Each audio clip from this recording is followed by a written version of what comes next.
नमस्कार, मैं हूं विकास कुमावत और स्वागत करता हूं एक बार फिर आपका द स्टोरी चैनल पर। आगे बात शुरू करें उससे पहले एक वीडियो देखिए जो आजकल सोशल मीडिया पर खूब शेयर किया जा रहा है।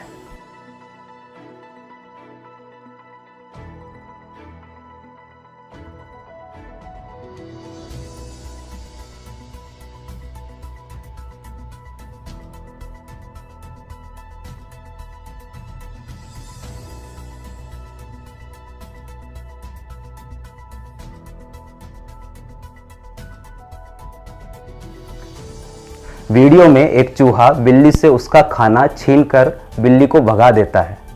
इस वीडियो से हमें क्या सीख मिलती है? हमें सीख मिलती है कि अगर हम कंफर्ट जोन में रहेंगे तो अपनी क्षमताओं को भूल जाएंगे। बिल्ली पालतू है, खाने के लिए अपने मालिक पर निर्भर है। नहीं तो चूहे की इतनी मजाल है जो बिल्ली से खाना छीन ले। अभी लॉकडाउन चल रहा है और पिछले 2 महीने से सारे बच्चे घर पर है, कंफर्ट जोन में है, स्कूल नहीं जाना पड़ता। जब हम छोटे थे तो शायद यही सोचते थे कि स्कूल क्यों जाना पड़ता है, ये स्कूल बंद क्यों नहीं हो जाते। और आज परिस्थितियां ऐसी है जब सारे स्कूल, कॉलेज और शैक्षणिक संस्थान बंद है। लेकिन ऐसी परिस्थिति में भी कुछ संस्थान ऐसे हैं जो बच्चों को वीडियो वाली बिल्ली बनने से रोकने के लिए निरंतर प्रयास कर रहे हैं और जरिया है ऑनलाइन एजुकेशन। जिस ऑर्गेनाइजेशन में हम काम करते हैं वहाँ हमें ऑनलाइन एजुकेशन को बढ़ावा देने के लिए कुछ लोगों से फ़ोन पर बात करने के लिए बोला गया। ऑर्गेनाइजेशन की टीम ने एक हफ्ते में तकरीबन 8000 लोगों से फ़ोन पर बात की, जिसमें लोगों से कुछ सवाल पूछे गए और इन्हीं सवालों में से एक सवाल था कि क्या आपका बच्चा पिछले 2 महीने से निरंतर पढ़ाई कर रहा है? तो 60% से अधिक लोगों का जवाब आया नहीं। जब से स्कूल बंद हुए हैं तब से जनाब ने अभी तक किताब खोलकर भी नहीं देखी।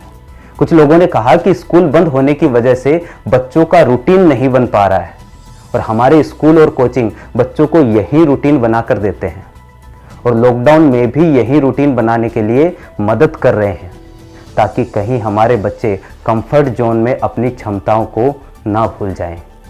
लॉकडाउन के कारण अभी पढ़ाई सिर्फ ऑनलाइन ही चल रही है, तो क्या कोरोना के बाद भी ऑनलाइन एजुकेशन पढ़ाई के लिए एक अच्छा विकल्प बन पाएगा?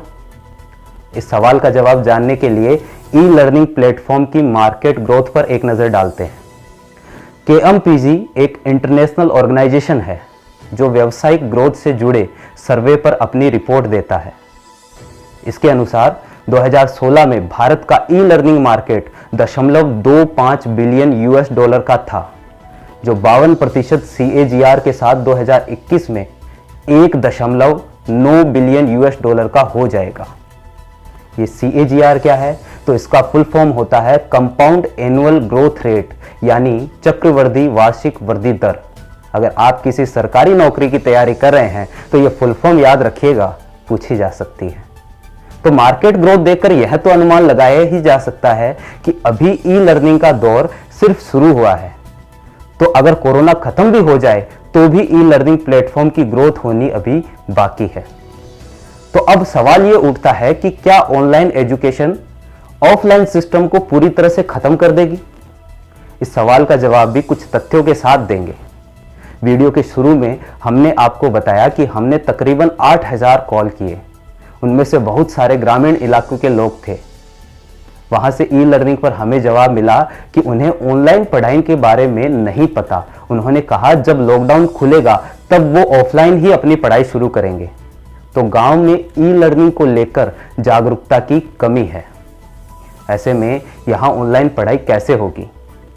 तो ई लर्निंग को बढ़ावा देने के लिए सरकार क्या कर रही है? सरकार राष्ट्रीय माध्यमिक शिक्षा अभियान के तहत ई बस्ता और स्वयं जैसे कार्यक्रम चलाएगी। इसके तहत दूरदर्शन जैसे चैनलों पर ई लर्निंग प्रोग्राम शुरू किए जाएंगे। सरकार इसके लिए अपने कर्मचारियों को ट्रेनिंग भी देगी और इसके लिए बजट की घोषणा 20 लाख करोड़ के पैकेज में भी हुई है। भारत की 69% आबादी गांव में रहती है और गांव में ई लर्निंग को लेकर जागरूकता की कमी है। इसके अलावा एक फैक्टर है भारत में मोबाइल डाटा। आपको बता दें कि भारत के पास अमेरिका के बाद विश्व का दूसरा सबसे बड़ा ई लर्निंग मार्केट है। लेकिन भारत में औसत मोबाइल स्पीड 10.63 Mbps है, जबकि अमेरिका में यह 34.7 Mbps है। और 171 देशों में स्पीड टेस्ट ग्लोबल इंडेक्स पर भारत 69वें नंबर पर आता है। ई लर्निंग के लिए इंटरनेट डाटा कितना ज़रूरी है ये तो आप जानते ही है, और इसमें भारत की क्या स्थिति है यह भी हमने देख लिया। बाकी स्पीड टेस्ट ग्लोबल इंडेक्स का लिंक हमने डिस्क्रिप्शन में दे दिया है, वहां से आप और ज़्यादा जानकारी जुटा सकते हैं। एक और फैक्टर है कि शिक्षा एक ऐसी चीज़ है जो बच्चों पर थोपी जाती है। तो किसी बच्चे के पास यदि फ़ोन पर या कंप्यूटर पर क्लास लेने या कार्टून देखने का विकल्प है तो वह कौन सा विकल्प चुनेगा? अगर आप बच्चे होते तो आप क्या चुनते? वो कहते हैं ना कि डर बिना प्रीत नहीं होती, तो बिना गुरु के पढ़ाई कैसे होगी। ई लर्निंग के जरिए एक बच्चे के मन में गुरु के प्रति वो सम्मान और डर कभी नहीं बनाया जा सकता, जिसकी वजह से हम सब ने अपने बचपन के पड़ाव को पार किया है। और हमारे देश में तो गुरु और शिष्य के बीच में बहुत ही गहरा रिश्ता होता है। तो क्या मोबाइल और कंप्यूटर के जरिए ऐसा रिश्ता कभी बन पाएगा?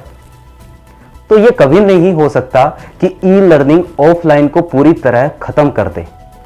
ऑनलाइन एजुकेशन के कुछ फायदे हैं तो कुछ नुकसान भी है। इससे सबसे बड़ा नुकसान है साइबर क्राइम। अभी हाल ही में हुए इंस्टाग्राम बॉयज लॉकर रूम प्रकरण से तो हम सब वाकिफ हैं। ऐसे में अभिभावकों की यह जिम्मेदारी है कि वे पूरी सावधानी और सतर्कता के साथ बच्चों की ई लर्निंग एक्टिविटीज़ का पूरा ध्यान रखें। कहीं आपका बच्चा ई लर्निंग के बहाने इंटरनेट का गलत उपयोग तो नहीं कर रहा है। तो आज की कहानी का सार ये है कि बच्चे को लॉकडाउन में ई लर्निंग के लिए ज़्यादा से ज़्यादा प्रेरित करें, उन्हें पढ़ाई से दूर ना होने दें, नहीं तो वो चूहे बिल्ली वाली कहानी याद है ना। और आप भी कुछ ना कुछ पढ़ते रहें और सीखते रहें, क्योंकि शिक्षा ही जीवन का आधार है। तो ये थी आज की हमारी कहानी अच्छी लगी हो तो हमारे फेसबुक पेज को लाइक कीजिए और यूट्यूब पर चैनल को सब्सक्राइब कीजिए। धन्यवाद।